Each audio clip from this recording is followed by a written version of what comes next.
Hello students,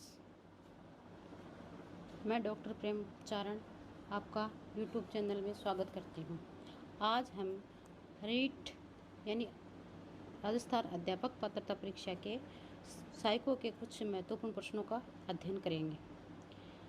पहला प्रश्न है, निम्न में से कौन सी डिस्लेक्सिया की विशेषता नहीं है? क्या है? निम्न में से कौन सी डिस्लेक्सिया की विशेषता नहीं है? तो इसका ऑप्शन है ए, वाचन परिशुद्धता, गति तथा बोध की समस्या। बी, सीधे या उल्टे हाथ के प्रयोग के संबंध में निश्चय। सी, लिखने की धीमी गति।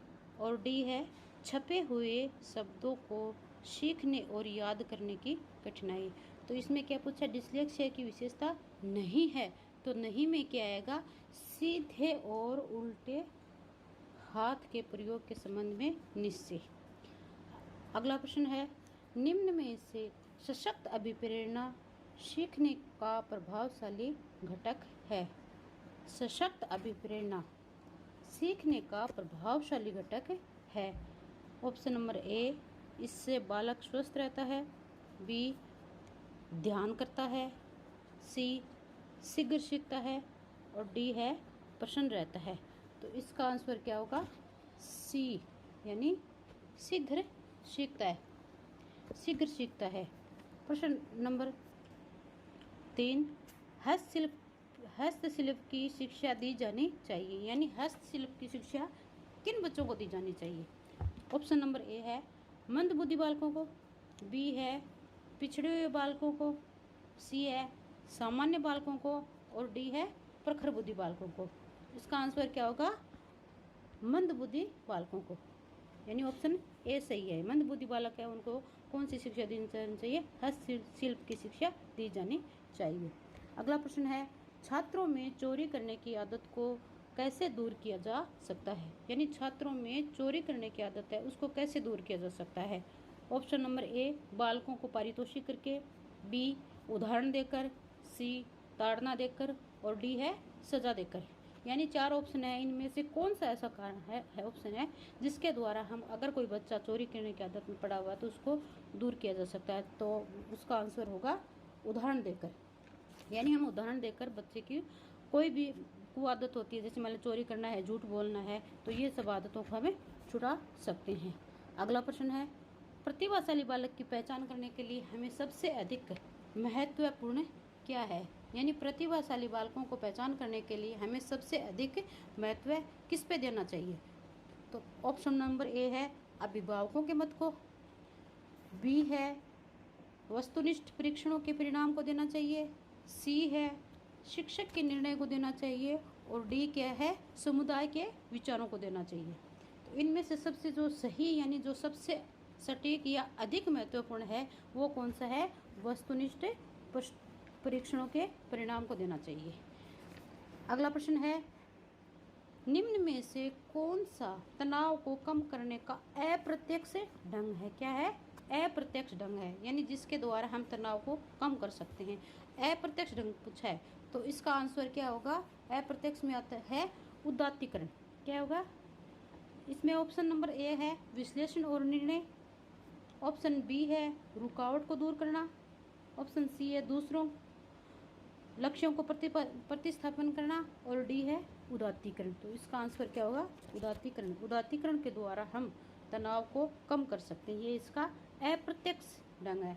और जो विश्लेषण और निर्णय करना, रुकावट को दूर करना, दूसरे लक्ष्यों का प्रतिस्थापन, ये क्या है? ये प्रत्यक्ष ढंग होते हैं।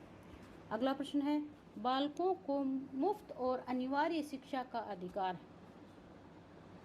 2009 देश में कब लागू हुआ? यानी ये देश में कब लागू हुआ था? तो ऑप्शन नंबर ए है 1 अप्रैल 2009 को। बी है 1 नवंबर 2009 को। सी है 1 अप्रैल 2010 को। और डी है 1 नवंबर 2010 को। तो इसका सही आंसर क्या होगा? 1 अप्रैल 2010 को लागू हुआ था।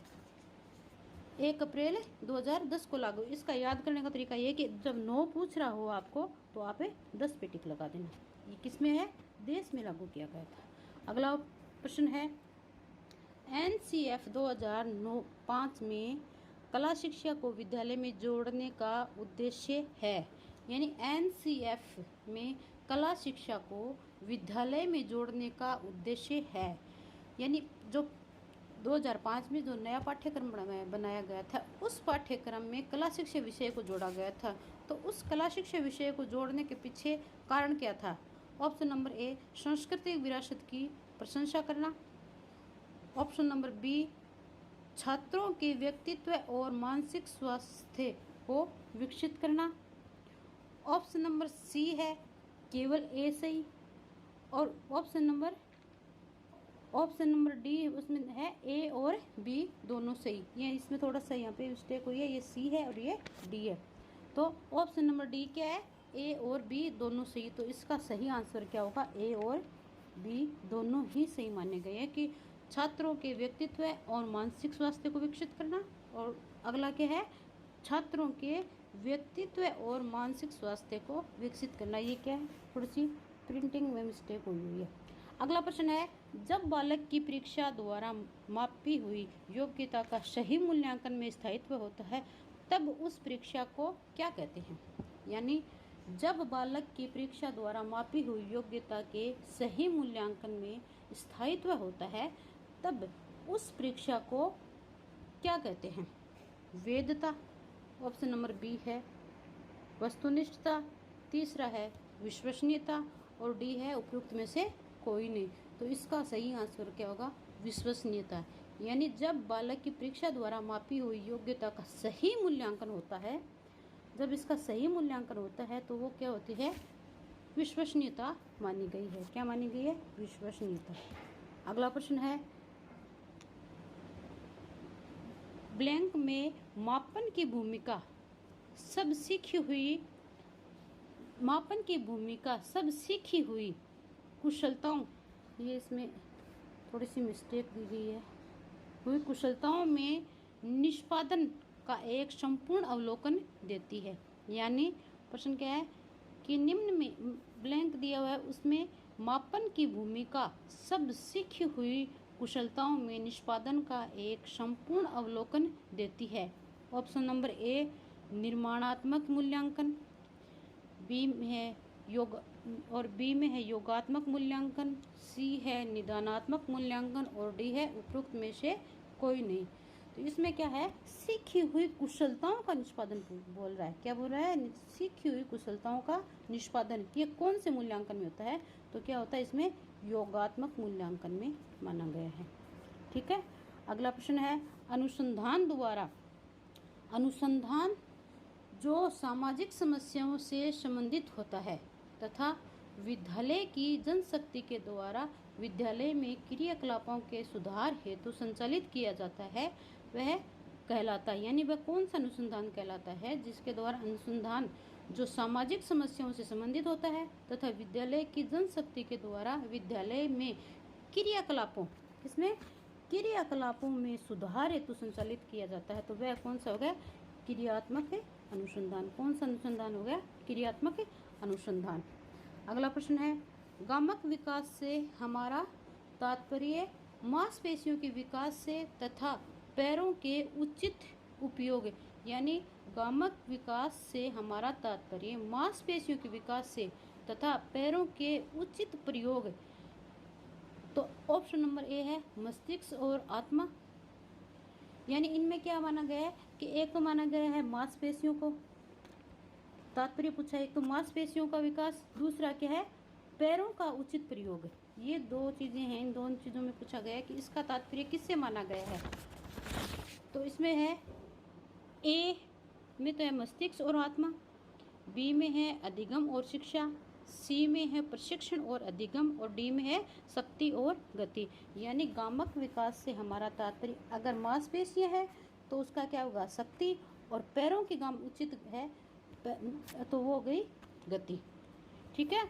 अगला प्रश्न है 20वीं शताब्दी को बालक की शताब्दी कहा जाता है। यानी 20वीं शताब्दी को बालक की शताब्दी कहा जाता है। ये है एक परिभाषा है। तो ये है परिभाषा किसने दी है? ऑप्शन नंबर ए मूर्य ने, बी क्रो एवं क्रो ने, सी एडलर ने और डी है जेबी वाटसन ने। तो 20वीं शताब्दी को बालक की शताब्दी किसने कहा है? क्रो एवं क्रो ने। अगला प्रश्न है, इस अवस्था को मिथ्या परिपक्वता की अवस्था भी कहा जाता है। यानी कौन सी ऐसी अवस्था है जिसे मिथ्या परिपक्वता की अवस्था भी कहा जाता है? तो वो कौन सी अवस्था मानी गई है? ऑप्शन नंबर ए बाल्यावस्था, ऑप्शन नंबर ए है किशोरावस्था, बी है बाल्यावस्था, और ऑप्शन नंबर ए है शिशुअवस्था, बी है किशोरावस्था, सी है बाल्यावस्था और डी है प्रौढ़ावस्था। तो इनमें से मिथ्या परिपक्वता की अवस्था किसको माना गया है? इसमें माना गया है बाल्यावस्था को। इसमें क्या करते हैं, बालक है वो झूठ मूठ का अपनी ये सोचने लगते थे कि हम बड़े हो गए, किसी भी काम को खुद करने की कोशिश करते हैं कि हम अब बड़े हो गए, हम ये काम कर सकते हैं। यानी इस अवस्था को क्या माना है? झूठी परिपक्वता या मिथ्या परिपक्वता की अवस्था माना गया है। अगला प्रश्न है, मनुष्य जीवन का आरंभ मूलतः घटित है। मनुष्य जीवन का आरंभ मूलतः घटित है। ऑप्शन नंबर ए एक कोष से, ऑप्शन नंबर बी कई कोष से, सी केवल एक कोष से और डी है कोई कोष नहीं होता है। तो इसका आंसर क्या होगा? केवल एक कोष से। यानी मनुष्य जीवन का आरंभ है वो मूलतः केवल एक कोष से ही प्रारंभ होता है। अगला प्रश्न है, शिशुअवस्था की विशेषता नहीं है। क्या पूछा है? नहीं है, शिशुअवस्था की विशेषता नहीं है। ऑप्शन नंबर ए शारीरिक विकास की तीव्रता, बी दूसरों पर निर्भरता, सी नैतिकता का होना और डी है मानसिक विकास में तीव्रता। तो शिशुअवस्था की विशेषता नहीं है पूछा है, तो इसमें क्या आएगा? नैतिकता की होना। यानी शिशुअवस्था में नैतिकता नहीं पाई जाती है। शिशुअवस्था में शारीरिक विकास की तीव्रता भी होती है, बच्चों दूसरों पर निर्भरता भी पाई जाती है और मानसिक विकास की तीव्रता भी पाई जाती है, लेकिन नैतिकता है वो शिशुअवस्था में नहीं पाई जाती है। ठीक है। अगला प्रश्न है, चिंतन क्या है? यानी चिंतन क्या है? ऑप्शन नंबर ए प्रतीकों का प्रयोग, बी प्रात्यक्षिक प्रक्रिया, सी भाषा का प्रयोग और डी है संप्रत्य अधिगम। इसका आंसर होगा प्रतीकों का प्रयोग। यानी चिंतन क्या है? चिंतन एक प्रतीकों का प्रयोग माना गया है। अगला प्रश्न है, अप्रत्यक्ष पथ समस्याओं का प्रयोग किस श्रेणी के प्रयोज्यों के लिए किया जाता है? यानी अप्रत्यक्ष समस्याओं का प्रयोग किस श्रेणी के प्रयोज्यों के लिए किया जाता है? ऑप्शन नंबर ए बच्चे के लिए, बी प्रौढ़ों के लिए, सी चिड़िया के लिए और डी है पशु के लिए। तो इसका आंसर क्या होगा? प्रौढ़ों के लिए। यानी प्रौढ़ होते हैं उनके लिए इसका प्रयोग किया जाता है। अप्रत्यक्ष पथ की समस्याओं का प्रयोग है वो किस प्रयोज्य के लिए किया जाता है? प्रौढ़ों के लिए किया जाता है। बाकी बच्चे है, चिड़िया है, पशु है, इस सब के है प्रत्यक्ष पथ की समस्याएं मानी गई हैं। अगला प्रश्न है, समस्या के अचानक समाधान की वकालत करने वाले सिद्धांत का नाम क्या है? यानी मान लीजिए आपके सामने अचानक कोई समस्या आ गई, उस समस्या का आप समाधान किस प्रकार से करोगे?